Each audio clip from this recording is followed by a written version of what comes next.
الصلاة والسلام على سید الانبیاء والمرسلین اما بعد فاعوذ باللہ من الشیطان الرجیم بسم اللہ الرحمن الرحیم۔ الہادی پروگرام میں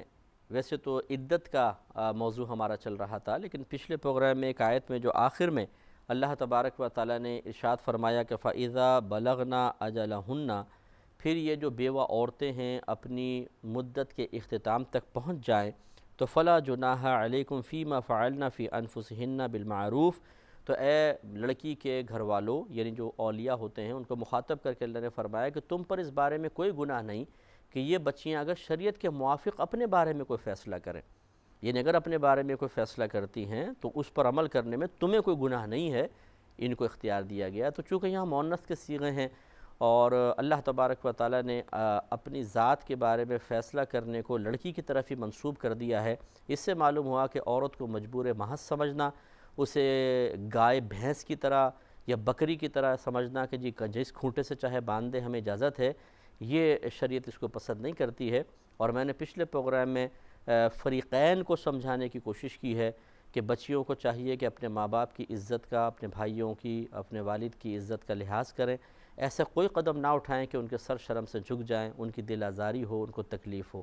اور اسی طرح ماں باپ کو بھی چاہیے کہ اگر اولاد کو اللہ تعالیٰ نے آپ کے تابع کیا ہے تو پھر بروز قیامت یاد رکھیں کہ جس کے کوئی تابع ہوتا ہے اس کو متبوع کہتے ہیں، اور جو تابع ہوتا ہے وہ تابع ہوتا ہے، تو تابع کے بارے میں متبوع سے بھی کوسچن ہوگا۔ رحمت کونین صلی اللہ علیہ وسلم کی حدیث ہے،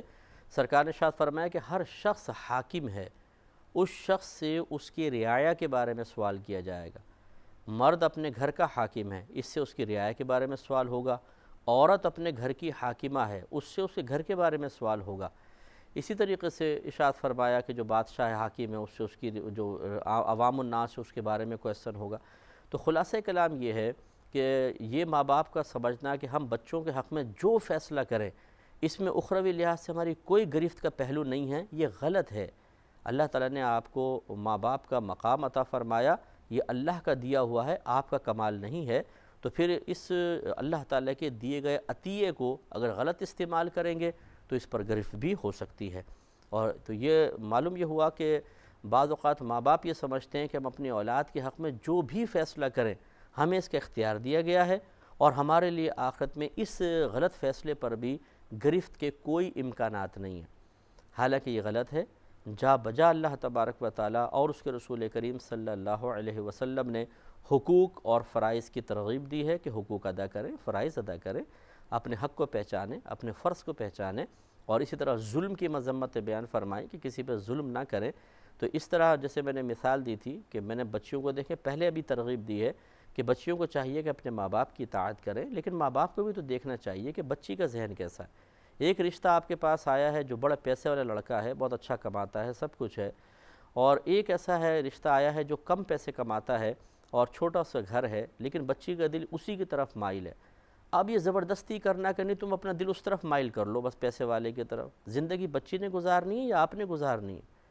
اگر آپ یہ سمجھتے جی ہم تو یہ چاہتے ہیں کہ بچی خوش و خرم رہے، تو بچی پیسے سے خوش و خرم نہیں رہے گی۔ کتنے ایسے میں جانتا ہوں پرسنلی لوگوں کو جن کے پاس دولت کی، پیسے کی بڑی فراوانی ہے، لیکن گھر میں سکون نہیں ہے، شوہر توجہ نہیں کرتا، غیر عورتوں کی طرف مائل ہے، لڑکیوں سے دوستی کر رکھی ہے، پیسہ نچھاور کرتا رہتا ہے بیوی پہ، لباس ایک سے ایک لے کر دیا ہوا ہے، وارڈروب آپ دیکھیں اتنے زیادہ کپڑے ہیں، ایک سے ایک جوتے، باہر سے شاپنگ کروائی گئی ہے، سب کچھ ہے، لیکن شوہر کی توجہ نہیں ہے۔ اب کیا وہ ان کپڑوں کو لے کے بیچاری بیٹھی رہے، ان جوتیوں کو، سینڈلوں کو اپنے سر پہ رکھ کے بیٹھی رہے، میک اپ کا سامان جو باہر کا آیا ہوا ہے اس کو دیکھتی رہے، اپنے بینک بیلنس کو دیکھ کے زندگی گزارے؟ کیا یہ چیزیں ہوتی ہیں؟ یہی چیزیں ہوتی ہیں زندگی گزارنے کے لیے؟ ایسا نہیں۔ تو یہ ہے کہ جب ماں باپ کو چاہیے کہ بچی نے چونکہ زندگی گزارنی ہے تو اس کے سامنے دونوں آپشن رکھ دیے جائیں کہ بھئی دیکھو ہماری مرضی اس میں زیادہ ہے، لیکن فیصلہ آخری تم پہ ہم چھوڑ دیتے ہیں، بتاؤ کیا کرنا ہے۔ اب اگر بچی کہتی ہے نہیں میں اس طرف مائل ہو رہی ہوں، غریب کی طرف، اور میں گزارا کر لوں گی، تو ٹھیک ہے بھئی گزارا کر لو، سمجھائیں بچی کو، اگر آپ سمجھتے ہیں کہ یہاں مناسب ہے تو سمجھائیں، دلائل دیں۔ اگر بچی نہ مانے تو زبردستی نہیں کر سکتے، بس ہم نے سنا دیا فیصلہ، خبردار اب ہمیں کوئی تمہاری بات نہیں سننی ہے، جاؤ کمرے میں۔ اب وہ بچی چیخ رہی ہے، چلا رہی ہے، بھئی میری فریاد سن لو، نہیں، بس ہم نے فیصلہ کر دیا ہے۔ یاد رکھیں اس طریقے سے شریعت اختیار نہیں دیتی ہے کہ ماں باپ اپنے بچی کی، یا لڑکا بھی ایسے ہوتے ہیں کہ ان کی مرضی کے خلاف از خود کوئی فیصلہ کر لیں، لیکن چونکہ آیت میں لڑکیوں کا ذکر ہے اس لیے میں نے لڑکیوں کو بنیاد بنا رہا ہوں، ورنہ لڑکوں کے بارے میں بھی یہ حکم ہے۔ تو جانبین سے دونوں طرف سے ذرا سا خیال کرنا چاہیے، بچیاں ایسا نہ کریں کہ اگر ماں باپ ان کی مرضی کے خلاف کر رہے ہیں تو وہ گھر سے بھاگ جاتی ہیں، کسی سے جا کے کورٹ میرج کر لی، از خود کہیں تنہائی میں جا کر 2-4 گواہوں کی موجودگی میں نکاح کر لیا گیا، اور پھر اتنی اخلاقی جرأت نہیں ہوتی ہے کہ اس نکاح کو ظاہر کر دیں، اسے چھپا کر رکھتے ہیں کہ نہیں بھائی گھر والوں کو پتہ نہ چل جائے۔ اور پھر بعض اوقات ایسے میرے سامنے تو کیسز ایسے آتے ہیں، میں آپ کو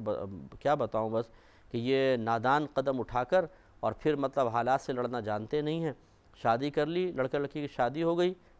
شادی چھپائی ہوئی ہے، اور گھر والوں نے اس کی دوسری شادی کا انتظام کر دیا ہے۔ اب گھر والوں کو بتا ہی نہیں رہا، ڈر کے مارے کہ میں نے نکاح کر لیا ہے۔ اب بتائیے اگر دوسری شادی ہو بھی جاتی ہے، یہ دوسرا نکاح تو ہوگا ہی نہیں، جب ہوگا ہی نہیں تو لڑکی کس حیثیت کے ساتھ اس شوہر کے ساتھ رہے گی؟ یہ تو زنا ہوتا رہے گا۔ اور اس کی وجہ کیا ہے؟ یہ بیوقوف لڑکیاں کہ جو اپنے ماں باپ کو بالکل احمق سمجھ کے، ان کے احسانات کو فراموش کر کے، صرف اپنی نفسانی خواہشات پوری کرنے کے لیے اس طرح کے عملی قدم اٹھاتے ہوئے ذرہ برابر جھجک محسوس نہیں کرتی ہیں، لیکن جب اٹھا لیتی ہیں پھر ہم جیسے مفتیان کرام یاد آتے ہیں، علماء یاد آتے ہیں، اس سے پہلے تو کون مفتی کون عالم کسی کی پرواہ نہیں ہوتی، وہی مفتیاں ہیں، وہی عالمہ ہیں، وہی مجتہدہ ہیں، خود از خود فیصلے کر لیں گے۔ پھر جب سر پہ پڑے گی تو پھر بھی اب کسی سے پوچھو، اور وہ اس میں بھی یہ نہیں ہے کہ شرعی حکم کیا ہے، اکثر پھر ایسا ہی ہوتا ہے کہ ہماری مرضی کے مطابق حکم کیا ہے وہ بتائیے، لہٰذا اب حکم بتا رہے ہیں شرعی، بولتے ہیں نہیں اگر یوں ہو جائے تو، اگر یوں ہو جائے تو، نہیں اس کا کوئی حل بتا دینا، یہ مجھے مشکل پڑ گئی ہے۔ اس کا مطلب ہے کہ شریعت آپ اپنے از خود جیسا مرضی قدم اٹھائیں، اور پھر شریعت آپ کی تابع ہو جائے، آپ کی مرضی کے مطابق فیصلے آپ کو دے دے، یہ کیسے ہو سکتا ہے؟ تو اس لیے بچیوں کو بھی خیال کرنا چاہیے، اور اسی طرح والدین کو اپنی بچیوں کی زندگی اس طرح نہیں کرنی چاہیے، تنگ نہیں کرنی چاہیے، کہ کتنی بچیاں ایسی ہیں جو بیچاری فریاد کرتی ہیں۔ اب ہمیں کتنے کیسز ایسے آتے ہیں، میلز آتی ہیں، خطوط آتے ہیں، بیچاری بچیاں اپنی زندگی کیسے گزار رہی ہیں، یہ میں آپ کو کیا بتاؤں، شاید میں کوئی مجھے سن بھی رہا ہو اس وقت، اگر میں بتاؤں تو کوئی سمجھ جائے کہ یار یہ میرے گھر کا کیس تو نہیں بیان کر رہے مفتی صاحب۔ اس طرح کی صورتحال ہے کہ بچیوں کو بالکل بھینسوں اور گایوں کی طرح، بکریوں کی طرح بس پیسہ دیکھ کر، دولت دیکھ کر دے دیا گیا، اور وہ شوہر آوارہ گرد ہے، لڑکیوں سے دوستیاں ہیں، شرابیں پیتا ہے، غلط قسم کی عورتوں سے مراسم ہیں، اب چلو جی دولت ہے بس بچی کے پاس۔ اور پھر وہ میں نے آپ کو عرض کیا کہ جب اس طریقے کا معاملہ ہوتا ہے کہ آپ اپنے سے بہت زیادہ اونچے سے رابطہ کرنے کی کوشش کرتے ہیں، تو فرسٹ سٹیپ یہ سمجھ لیجئے کہ آپ اپنی عزت کو خود نیلام کر رہے ہیں۔ اسی لیے رحمت کونین صلی اللہ علیہ وسلم نے ارشاد فرمایا کہ جس نے کسی عورت سے اس کی دولت کی وجہ سے نکاح کیا، سرکار نے مردوں کو یہ بیان فرمایا، لیکن آپ اس پہ بھی قیاس کر سکتے ہیں کہ جس نے کسی عورت سے اس کے پیسے کی وجہ سے نکاح کیا، اس نے اپنے آپ کو ذلیل و خوار کیا، کیونکہ وہ ذلیل ہوگا، آگے عورت بار بار اس کو تانے دے گی۔ اسی طرح جب ایک مڈل کلاس کی بچی کو آپ نے ایک بہت زیادہ امیر شخص کے ساتھ نکاح کر دیا ہے، وہ بات بات پہ اس کو تانے دے گا، وہ نہیں دے گا، اس کے گھر والے دیں گے، تو اس طرح بچی پھر بیچاری پریشان ہوتی ہے۔ لیکن ہر جگہ ایسا نہیں ہوتا، خدا نخواستہ ایسا نہیں ہے، بہت اچھے خاندان بھی ہوتے ہیں کہ اگر بچی مڈل کلاس سے آئی ہے، لوور کلاس سے آئی ہے، اس کو عزت دیتے ہیں، اس کی رسپیکٹ کرتے ہیں، اسے مطلب یہ احساس بھی نہیں ہونے دیتے کہ تم کہاں سے آئی ہو۔ لیکن یہ 5% ہوتا ہے، اونلی 5%، 95% ایسی ہوتا ہے، یہ جو ماں باپ بڑے سہانے سپنے دیکھ کر اپنی بچی کو ایک دنیاوی جہنم میں دھکیل دیتے ہیں، پھر وہ بچی بیچاری ساری زندگی اس کا عذاب بھگتتی رہتی ہے۔ اور تو اس لیے تھوڑا سا سوچنا سمجھنا چاہیے، اللہ تبارک و تعالیٰ اور اس کے رسول کریم صلی اللہ علیہ وسلم سے زیادہ شرم و حیا کا درس کون دے گا؟ ان سے زیادہ غیرت کے مفہوم کو کون سمجھتا ہوگا؟ ان سے زیادہ لوگوں کی طبیعتیں کون جانتا ہوگا؟ ان سے زیادہ بہتری اور حکمت کون سمجھتا ہوگا؟ تو جب اللہ تعالیٰ اس کے رسول یہ ہمیں احکام بیان فرما رہے ہیں کہ جذبات کا خیال رکھا جائے، احساسات کا خیال رکھا جائے، اب دیکھیں نا جو ماں باپ کو اتنی فوقیت دی ہے کہ لڑکیوں کو حکم دیا جی ماں باپ سے پہلے پوچھ لیں، پھر اپنا نکاح کریں، کفو میں نکاح کریں، ہم پلہ کے ساتھ، اگر غیر ہم پلہ سے نکاح کیا تو والد کو اختیار ہوتا ہے کہ وہ نکاح ہی ختم کرا دے۔ تو یہ جو ماں باپ کو کا اتنے خیال کیا جا رہا ہے، کیوں کیا جا رہا ہے؟ ان کے جذبات کا خیال ہے نا، احساسات کا خیال ہے۔ تو یہ شریعت ہے کہ جو جذبات اور احساسات طبیعتوں کا بڑا لحاظ رکھتی ہے، اس لیے ماں باپ کا ادب و احترام کی ترغیب دی ہے۔ وہی شریعت پھر اولاد کے بھی مزاج کے، اولاد کی بھی طبیعتوں اور کیفیات کا ماں باپ کو لحاظ رکھنے کی ترغیب دے رہی ہے۔ تو اب یہ اپنے حقوق اور اپنا مقام و مرتبہ پہ مشتمل آیات تو یاد رکھنا، اور بچوں کے سامنے بار بار بیان کر کے ان کو احساس دلانا ہے کہ ہم تم سے بڑے ہیں، اور ان آیات کو فراموش کر دینا جس میں اولاد کے حقوق بیان ہوئے ہیں، جس میں اولاد کو بہت سی چیزوں کا اختیار دیا گیا ہے، ان کو بیان ہی نہ کرنا، بلکہ ان کو اگر اولاد سامنے بیان کرے تو ان کو گستاخ کہہ دینا، بے ادب کہہ دینا اور دیگر نام دے دینا، یہ قطعاً غیر مناسب ہے۔ اس لیے جانبین سے، طرفین سے، دونوں جانب سے بہت اچھے انداز سے ان چیزوں کے فیصلے ہونے چاہیے، اور بچی کے جذبات کا بھی لحاظ رکھنا چاہیے۔ تو اللہ تعالیٰ ارشاد فرماتا ہے کہ فَإِذَا بَلَغْنَا أَجَلَهُنَّ، پھر جب یہ بیوہ عورتیں اپنی مدت عدت تک، یعنی عدت کی جو کامل مدت ہے وہاں تک پہنچ جائیں، تو فَلَا جُنَاحَ عَلَيْكُمْ، تو اے گھر والوں تم پر کوئی بھی گناہ نہیں، فِيمَا فَعَلْنَا فِي أَنفُسِهِنَّ بِالْمَعْرُوفِ، اس کے بارے میں جو یہ بچیاں از خود اپنے بارے شریعت کے دائرے میں رہتے ہوئے اپنی ذات کے بارے میں فیصلہ کریں۔ یعنی اگر یہ کوئی فیصلہ کر لیتی ہیں اور تم اس کا کہنا مان لیتے ہو، ان کی مرضی کے موافق عمل کرتے ہو، تو تمہارا کوئی گناہ نہیں ہے، بچی کو اختیار ہے کہ وہ اپنے بارے میں فیصلہ کر سکے۔ واللہ بما تعملون خبیر، اور اللہ تعالیٰ جو کچھ تم کر رہے ہو اس کو اچھی طریقے سے جانتا ہے، اس سے خبردار ہے۔ تو یہاں تک مدت عدت کا بیان ہوا۔ ابھی چونکہ مطلب ایک نیا موضوع ہے، نیا موضوع سے مراد ہے تو یہی میں نے بتایا تھا آپ کو کہ ہم نکاح کے بارے میں گفتگو ہم نے سٹارٹ کی، پھر نکاح کے متعلقات، مہر کے بارے میں، شادی کن عورتوں سے ہو سکتی ہے، کن سے نہیں ہو سکتی ہے، پھر عدت وغیرہ کے مسائل پہ ہم نے گفتگو کی ہے۔ اب جو ہے وہ اولاد کی طرف ہم آئیں گے کہ دودھ پلانے کے مسائل ہیں، نان نفقے کے مسائل ہیں، قرآن عظیم اس کو کیسے بیان فرما رہا ہے، اس پر انشاءاللہ کلام ہوگا۔ لیکن چونکہ یہ ایک الگ موضوع ہے تو، اور عدت کا موضوع بھی ختم ہوا ہے، تو میں ایک دفعہ عدت کے موضوع کا خلاصہ آپ کی خدمت میں عرض کر دیتا ہوں، اور پھر ہم ایک نئے موضوع کی طرف آئیں گے۔ میں نے آپ کو بتایا تھا کہ اگر شوہر طلاق دے دیتا ہے یا شوہر فوت ہو جاتا ہے، عورت بیوہ ہو جاتی ہے، تو کچھ عرصے تک عورت کو اپنے آپ کو روکنا ہوتا ہے، یعنی نکاح وغیرہ سے، گھر سے باہر نکلنے سے، اس مدت کا نام عدت ہوتا ہے، جتنی مدت ہے کہ جی عدت گزار رہی ہے عورت۔ تو اس میں ہم نے بتایا تھا کہ جس بچی کی رخصتی نہیں ہوئی، اس نے آج تک شوہر کے ساتھ تنہائی، بالکل ایسی تنہائی اختیار نہیں کی ہے کہ جس میں جسمانی تعلق قائم کرنے میں کسی بھی قسم کی کوئی رکاوٹ ہو۔ اگر ایسی کوئی تنہائی اس نے اختیار نہیں کی ہے تو ایسی بچی کو غیر مدخول بہا کہتے ہیں، اور اگر اب شوہر اس کو طلاق دے دیتا ہے تو اس پر کوئی عدت نہیں ہوتی۔ لیکن اگر بچی کی شادی ہو گئی، جاب و قبول ہو گیا، بھی رخصتی نہیں ہوئی کہ شوہر کا وصال ہو گیا، تو یہ وفات کی عدت 4 ماہ 10 دن کرے گی۔ دوسرا ہوتا ہے کہ بچی رخصت ہو کے چلی گئی ہے،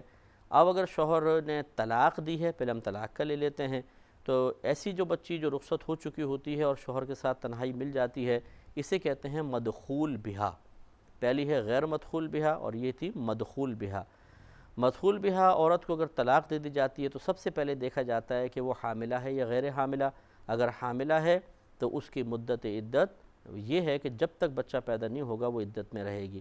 یعنی 2 دن بعد پیدا ہو جائے 2 دن میں عدت ختم، 9 مہینے تک عدت چلے تو 9 مہینے تک ہے، یعنی 9 مہینے بعد بچہ پیدا ہو تو 9 مہینے تک عدت ہوگی۔ اور اگر اس کو وہ حاملہ نہیں ہے، غیر حاملہ ہے، تو پھر یہ دیکھتے ہیں کہ باقاعدہ حیض آتا ہے یا نہیں آتا۔ اگر حیض آتا ہے تو 3 حیض اس کی مدت عدت ہوتی ہے، اور اگر حیض نہیں آتا تو پھر 3 مہینے ہے۔ بعض لوگ یہ حیض اور 3 مہینوں کے اندر فرق نہیں کر پاتے، ایک بچی کو باقاعدہ حیض آتا ہے، کہتے ہیں اس کی مدت عدت 3 مہینے ہے۔ 3 مہینے نہیں ہے، بعض اوقات 3 حیض 2-2.5 مہینے میں بھی آ جاتے ہیں، تو اس لیے جس کو باقاعدہ حیض آتا ہے اس کے 3 حیض جب کمپلیٹ ہوں گے تو عدت مکمل ہوگی، اور جن کو حیض نہیں آتا ان کے 3 مہینے ہوتے ہیں۔ اس کے بعد اگر شوہر کا، یہ تو تھا طلاق کی عدت کا، اب اگر شوہر کا انتقال ہو جاتا ہے تو پھر اس میں وہی بات سب سے پہلے دیکھتے ہیں کہ